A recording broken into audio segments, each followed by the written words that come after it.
Hi hello welcome back to our channel. Egg curry అనేది ఇలా try చేయండి. గ్రేవీకి gravy, పీస్‌కి పీసు, టేస్ట్‌కి టేస్ట్ అన్నీ పర్ఫెక్ట్‌గా వస్తాయి. ముందుగా కడాయి పెట్టుకొని దానిలో 3 గరిటెల ఆయిల్ వేసుకోండి.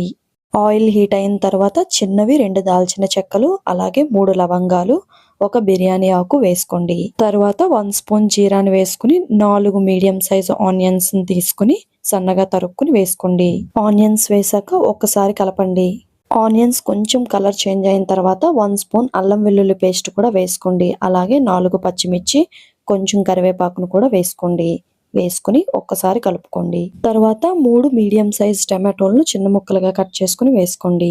టమాటోలు దగ్గరగా మగ్గిన తర్వాత రుచికి సరిపోయేంత ఉప్పు, అలాగే కొంచెం పసుపు, 2 స్పూన్ల కారం, 1 స్పూన్ ధనియా పౌడర్, 1 స్పూన్ జీరా పౌడర్, 1 స్పూన్ గరం మసాలాను వేసుకుని కలుపుకోండి. తర్వాత కొంచెం వాటర్‌ని వేసుకుని 2 మినిట్స్ కుక్ అవ్వనివ్వండి. ఆలోపు మనం ఆమ్లెట్‌లను వేసుకుందాం.